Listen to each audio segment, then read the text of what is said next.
तो मूवी की शुरुआत पोलैंड से होती है, जहां पर हम लोग एक आदमी को देख पाते हैं जो कि घने अंधेरे में जा रहा था। तभी पीछे से एक आदमी आकर इस दूसरे आदमी को चैलेंज करता है, जो कि गन फाइट चैलेंज होने वाला था। इस आदमी का नाम था जिगन, जो कि दूसरे आदमी के ऊपर अपनी बंदूक तानता है और जिसके बाद ये सबसे पहले उसको शूट करने में कामयाब हो जाता है।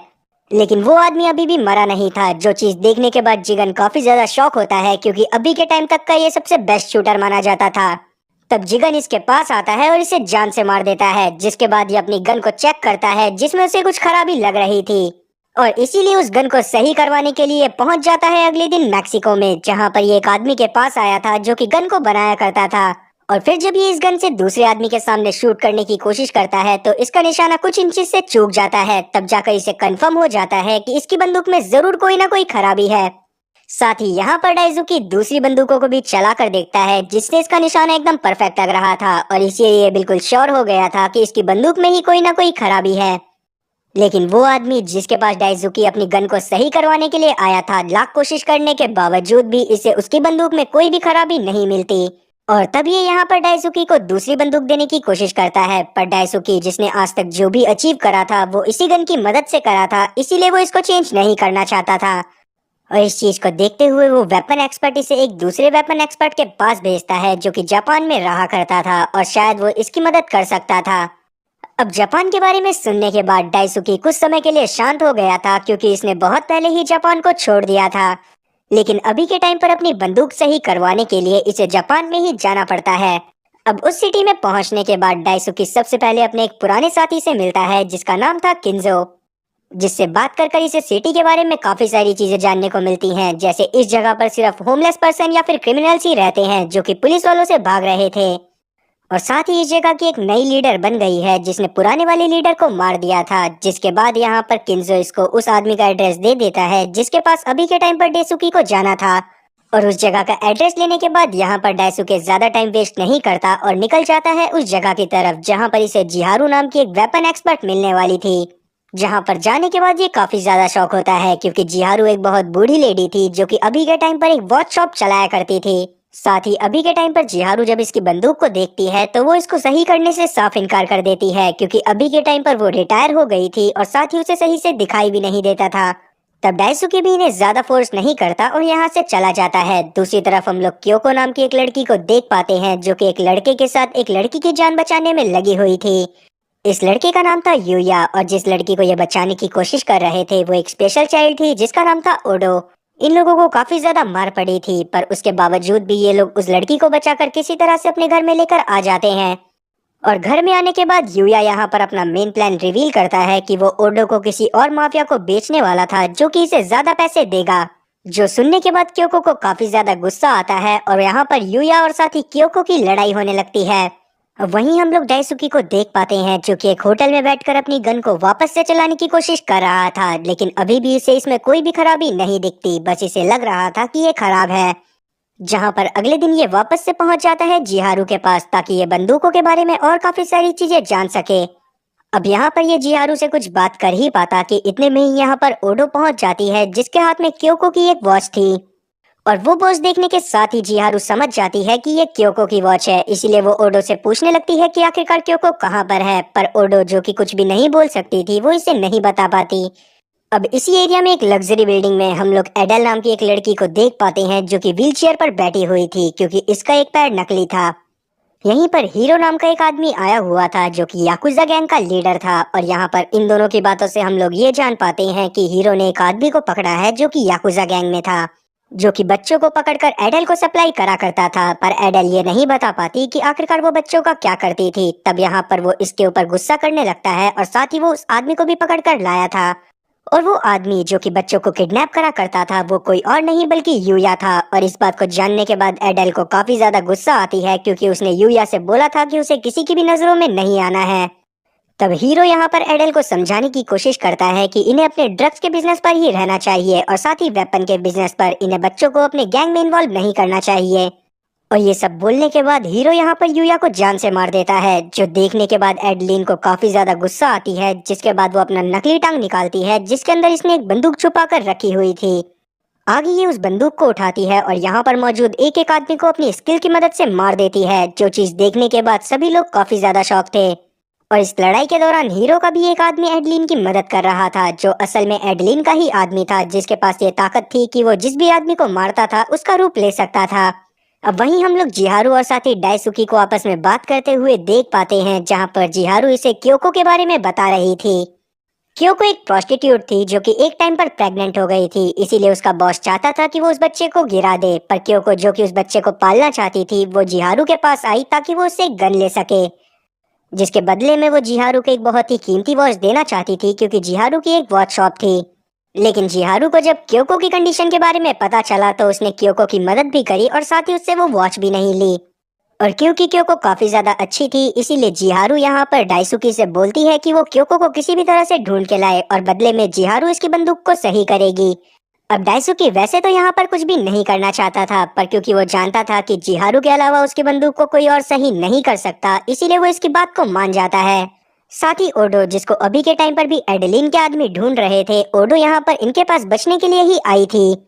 इसीलिए यहाँ पर जिहारू डायसुकी के साथ ओडो को भी भेज देती है, जहाँ पर रास्ते में डायसुकी से काफी सारी बात करने की कोशिश करता है, लेकिन ओडो उसमें से किसी का भी जवाब नहीं देती। तब डायसुकी इसे एक बुक देता है ताकि ये इसे लिखकर सब कुछ बता सके, जिसके बाद हम लोग यहाँ पर एडेलिन के आदमी को भी देख पाते हैं, जो कि डायसुकी को ओडो के साथ देख लेते हैं। और ये लोग इस बात को बहुत अच्छे से जानते थे कि यहाँ पर डायसुकी से पंगा लेना मतलब अपनी मौत को दावत देना था, इसीलिए वो इनका पीछा नहीं करते और यहाँ से चले जाते हैं। दूसरी तरफ हम लोग एडेल को देख पाते हैं, जो कि आइकामा नाम के एक बंदे से मीटिंग रखती है, जहाँ पर इन दोनों की बातों से हम लोग ये जान पाते हैं कि एडेल ने एक ड्रग बनाया है, जो कि किसी भी इंसान को एक बहुत तगड़े हेलुसिनेशन में फंसा सकता है और साथ ही वो एजिंग को भी कम करता है। लेकिन आइकामा को इसकी बात पर बिल्कुल भी भरोसा नहीं होता। अब ये दोनों इस बारे में आगे बात कर ही पाते कि इतने में ही यहाँ पर एक आदमी आता है, जो कि एडेल को बताता है कि ओडो अभी के टाइम पर डायसुकी के साथ है। और इस बात को जानने के बाद एडेल को समझ में आता है कि ओडो को अब वापस से हासिल करना थोड़ा मुश्किल है, क्योंकि ये इस बात को बहुत अच्छे से जानती थी कि डायसुकी एक कितना अच्छा शूट मास्टर है। और इसीलिए यहाँ पर एडेल का सबसे खास आदमी, जिसका नाम कावाशिमा था और वो लोगों की तरह रूप ले सकता था, पहुंच जाता है शिंजो के पास, जो कि जानता था कि डायसुकी और शिंजो आपस में काफी अच्छे दोस्त हैं। और वहां पर जाने के बाद ये शिंजो को टॉर्चर करता हुआ इससे डायसुकी के अभी के ठिकाने के बारे में पूछने लगता है, पर किंजो इसको कुछ भी नहीं बताता, जिसके वजह से कावाशिमा इसे जान से मार देता है। जिसके बाद ये पहुंचता है अपनी गर्लफ्रेंड यूरी के पास। वहीं हम लोग डायसुकी को देख पाते हैं, जो कि जिहारू की ही वर्कशॉप पर रुका हुआ था, जहां पर ये जिहारू के एक सीक्रेट प्लेस को फाइंड आउट कर लेता है, जहां पर वो इसकी गन को सही कर रही थी। और उसकी गन के साथ उसने एक नोट को लगाकर रखा हुआ था, जिसमें उसने लिखा हुआ था कि अभी के टाइम तक उसने डायसुकी की गन में जितने भी खराब पार्ट्स थे उनको चेंज कर दिया है। डायसुकी, जिसने अपनी गन को काफी टाइम से नहीं पकड़ा था, वो उसको पकड़कर देखने लगता है और इतने में ही इसे ऊपर से आवाज आती है, इसीलिए ये भागता हुआ ऊपर की तरफ जाता है। ऊपर जाने के बाद इसे पता चलता है कि ओडो यहाँ से भागने की कोशिश कर रही थी। ये चीज देखते हुए यहाँ पर ये तुरंत ही उसके पास जाता है और उसे समझा बुझाकर किसी तरह से वापस से लेकर आ जाता है। दूसरी तरफ हम लोग जिहारू को देख पाते हैं, जो कि क्योको के बारे में फाइंड आउट करने के लिए यूरी से मिलती है, क्योंकि कहीं ना कहीं वो क्योको को जाना करती थी। लेकिन यूरी को भी क्योको के बारे में कुछ भी नहीं पता था। और यहाँ पर इन दोनों की बातों से हम लोग ये जान पाते हैं कि यूरी को वैसे तो कुछ भी नहीं पता, बस उसे इतना पता था कि उसका एक नया बॉयफ्रेंड बन चुका है। अब ये दोनों आपस में बात कर ही रहे थे, इतने में ही यहाँ पर एडेलिन पहुंच जाती है, जो कि जिहारू से बात करने के लिए आई हुई थी। दरअसल ये चाहती थी कि जिहारू इन लोगों के साथ मिलकर वेपन का बिजनेस करे, पर जिहारू इस चीज के लिए साफ इनकार कर देती है और बोलती है कि अभी के टाइम पर मैं रिटायर हो गई हूँ। जो चीज सुनने के बाद एडेलिन यहाँ से चुपचाप चली जाती है और वो यहाँ पर जिहारू को फोर्स करने की कोशिश नहीं करती। दूसरी तरफ हम लोग जिहारू और साथी ओडो को देख पाते हैं, जो कि डायसुकी की वर्कशॉप पर आने के बाद एक दूसरे के साथ खाना खा रहे थे। और यहाँ पर अभी के टाइम तक ओडो को डायसुकी के ऊपर भरोसा हो गया था, इसीलिए वो उसे वो डायरी देता है, जो कि डायसुकी ने इसे लिखने के लिए दी थी। जिसे जब डायसुकी पढ़ता है तो इसे पता चलता है कि ओडो की माँ कोई और नहीं बल्कि क्योको थी। साथ ही ओडो क्योंकि एक स्पेशल चाइल्ड थी, इसीलिए उसके बारे में किसी को भी नहीं पता था। और यूया जब से इनकी लाइफ में आया था, तब से उसने क्योको को परेशान कर कर रखा हुआ था, और साथ ही वो ओडो के साथ भी गलत हरकत करने की कोशिश करता था। और एक टाइम यूया से ओडो को बचाते हुए ही क्योको की जान चली गई थी, जिसके बाद यूया को भी कुछ लोग पकड़कर अपने साथ लेकर चले गए। ये सब जानने के बाद डायसुकी को काफी ज्यादा बुरा लगता है और इसकी समझ में नहीं आता कि इसे क्या करना चाहिए। तब ये ओडो के साथ बाहर जाता है ताकि ये अपने लिए कुछ सिगरेट खरीद सके। लेकिन बाहर जाकर इसे पता चलता है कि जापान में सिगरेट्स बैन है, इसीलिए ये वापस से उसी वर्कशॉप पर आ जाता है जहाँ पर ये जिहारू के साथ रहा करता था। पर अभी के टाइम पर यहाँ पर एक लड़की भी मौजूद थी जो कि यहाँ पर डायसुके को बहुत ध्यान से देखने लगती है। इसके बाद जब ये बाहर निकलती है तब हम लोग जान पाते हैं कि ये क्वाशिमा था, जिसको यूरी से डायसुके की लोकेशन के बारे में पता चला था और असल में वो ओडो को पकड़ना चाहता था। अब रात के समय में हम लोग देख पाते हैं कि डाइसुके और साथी जिहारू आपस में बातें कर रहे होते हैं, जिनसे इसे पता चलता है कि दरअसल वो लोग किसी और के नहीं बल्कि ओडो के पीछे हैं। पर ये लोग आपस में बात कर ही रहे थे कि इतने में ही यहाँ पर एडलिन के आदमी पहुंच जाते हैं, जो कि यहाँ पर बहुत बुरी तरह से हमला कर देते हैं। अब यहाँ पर हुई लड़ाई के दौरान डाइसुके यहाँ पर नॉर्मल गार्ड्स को तो जान से मार देता है, पर क्वाशिमा से वो धोखा खा गया था। जिसके बाद यहाँ पर क्वाशिमा ओडो को बंदी बना लेता है और उसी के दम पर वो डाइसुके को यहाँ पर बेहोश कर चला जाता है। अब क्वाशिमा यहाँ पर ओडो को लेकर एडलिन के प्लेस पर पहुंच गया था, जहाँ पर जाने के बाद हम लोग देख पाते हैं कि ये लोग ओडो का ब्लड निकालना चालू कर देते हैं, क्योंकि असल में ये लोग जो ड्रग बनाया करते थे वो उन्हीं बच्चों के ब्लड से बनाया जा सकता था जो कि ट्रॉमेटाइज्ड हो और साथ ही वो स्पेशल भी हो। और जितना ट्रॉमेटाइज्ड वो बच्चा होगा उतना ही ज्यादा अच्छा ड्रग बनेगा। अब आगे हम लोग डाइसुके को देख पाते हैं, जिसकी 2 दिन बाद आंख खुलती है। तब जाकर इसे पता चलता है कि क्वाशिमा ने इसे जो चाकू मारा था उसमें जहर लगा हुआ था और उस जहर को किसी और ने नहीं बल्कि जिहारू ने ही उतारा है। तब ये जल्दी से अपने कपड़े पहनता है और उसके बाद डिसाइड करता है कि ये जल्दी से जल्दी ओडो को वापस लेकर आएगा। पर अभी भी इसकी गन इससे सही से नहीं चल रही थी, इसीलिए यहाँ पर ये जिहारू की गन को बोरो करता है और उसके बाद यहाँ से निकल जाता है। जिसके बाद ये जाकर मिलता है अपने एक दोस्त योशारू से, जो कि आर्म्स डीलिंग करा करता था, और इसी से ये यहाँ पर एडलिन के बारे में काफी सारी चीजें जान लेता है और साथ ही ये इससे एमुनेशन लेने के बाद यहाँ से निकल जाता है। दूसरी तरफ एडलिन को भी ये बात समझ में आ गई थी कि डाइसुके जल्दी ही इसके बेस पर अटैक करेगा, इसीलिए वहां के इसने सारे फाइटर को तैयार कर दिया था। और हम लोग क्वाशिमा को भी देख पाते हैं जो कि यूरी के पास जाता है और तब ये यूरी को समझाता है कि एक बहुत खतरनाक मिशन में जा रहा है, अगर ये जिंदा लौट कर ना आए तो यूरी अपनी जिंदगी को अच्छे से जिए। दूसरी तरफ डाइसुके भी एडलिन के बेस में घुस गया था और यहाँ पर ये अपनी ऑटोमेटिक गन से सबको बहुत बुरी तरह से मारने लगता है और साथ ही वो यहाँ पर काफी सारे लोगों की लाशें बिछा देता है और कुछ को अपनी गन से ही शूट कर मार देता है। तभी यहाँ पर अचानक से और भी बहुत सारे खतरनाक फाइटर आ जाते हैं जो कि डाइसुके को घेर कर इसके ऊपर फायरिंग करना चालू कर देते हैं। पर इतने में ही यहाँ पर एक बस आती है जो कि डाइसुके को कवर कर लेती है। तब डाइसुके जल्दी से उस बस में चढ़ जाता है जिसके अंदर जिहारू बैठी थी और जिहारू को देखने के बाद ये सबसे पहले उससे पूछता है कि आखिरकार वो यहाँ पर क्या कर रही है। तब जवाब में जिहारू इसे वो गन देती है जो कि डाइसुके की थी और जिहारू ने इसे पूरी तरह से सही कर दिया था। और अब डाइसुके जो कि अपनी गन के साथ काफी ज्यादा माहिर था, वो सभी लोगों को बहुत बुरी तरह से मारने लगता है और उसके बाद पहुंच जाता है सीधा एडलिन के बेस की बिल्डिंग के अंदर। लेकिन वहां पर जाकर इसका सामना होता है क्वाशिमा से, जो कि लड़ाई में सच में बहुत ज्यादा माहिर था। तब यहाँ पर क्वाशिमा पूरे में अंधेरा करवा देता है और एक परछाई की तरह यहाँ पर डाइसुके का पीछा करने लगता है। ये यहाँ पर डाइसुके को बहुत बुरी तरह से स्टैप कर रहा था, पर डाइसुके ने भी कोई कच्ची गोलियां नहीं खेली थी और वो यहाँ पर इसे बहुत बुरी तरह से मजा चखाता है। और अभी अपनी गन को निकालने के बाद भन्ने से चलाता है, जिससे यहाँ पर क्वाशिमा की मौत हो जाती है। और अब ये पहुंच जाता है उस रूम में जहाँ पर एडलिन ने ओडो के ऊपर एक्सपेरिमेंट करा था। तब ये एडलिन को गन पॉइंट पर ले लेता है और उससे व्हीलचेयर घुमाने को बोलता है। तब एडलिन अपनी व्हीलचेयर से पीछे घूमती है जिसमें इसने ओडो को भी बिठा रखा था, जो देखने के बाद डाइसुके अपनी गन को नीचे करता है और एडलिन से बात करने की कोशिश करने लगता है।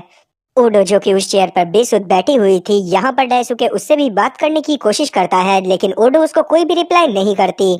और अब जाकर यहाँ पर एडलिन को ये तो समझ में आ गया था कि शायद वो डाइसुके के हाथों से मारी जाएगी, इसीलिए वो उसके सामने वैसा ही चैलेंज रखती है जैसा डाइसुके के सामने उस आदमी ने रखा था जिसको हमने मूवी की शुरुआत में देखा था। और तभी यहाँ पर एडलिन भी अपने दोनों पैरों पर खड़ी हो जाती है, क्योंकि इसने जो ड्रग बनाया था अब वो इतना ज्यादा पावरफुल हो चुका था जिसकी मदद से ये अपने पैर को भी सही कर पाई थी। और ये चीज देखने के बाद यहाँ पर डाइसुके के तो होश उड़ जाते हैं, पर यहाँ पर वो एडलिन से लड़ाई करता है और जिसके बाद ये एडलिन की चेस्ट पर एक गोली मार देता है। और तब एडलिन भी बिल्कुल साउथ मूवीज के विलन्स की तरह हवा में उड़ती हुई पीछे की तरफ जाती है और बिल्डिंग से नीचे गिरकर मारी जाती है। और अब क्योंकि डाइसुके ने ओडो को बचा लिया था तो वो तुरंत ही ओडो को लेकर जिहारू के प्लेस पर लौट जाता है, जहाँ पर इसने ओडो के लिए नए कपड़े भी खरीदे थे, जिन्हें पहनने के बाद ओडो बिल्कुल परी जैसी लगने लगती है और ये लोग साथ में बैठकर खाना खाते हैं। और अब यहाँ पर जिहारू डिसाइड करती है कि वो ओडो को अडॉप्ट कर लेगी, जिसके बाद डाइसुके भी यहाँ से निकल जाता है और वहाँ पर उसे एक येलो कार्ड लेने के लिए आती है, जिसके बाद वो जापान से चला जाता है। जिसके साथ ही ये मूवी यहीं पर खत्म होती है। तो उम्मीद है कि एक्सप्लेनेशन अच्छी लगी होगी। अगर एक्सप्लेनेशन अच्छी लगी हो तो चैनल को सब्सक्राइब करना और बेल नोटिफिकेशन को ऑल पर सिलेक्ट करना और वीडियो को भी लाइक करना। मैं ऐसी ही और मजेदार एक्सप्लेनेशन वीडियोस लाता रहूंगा। खैर तब तक के लिए टाटा और गुड बाय।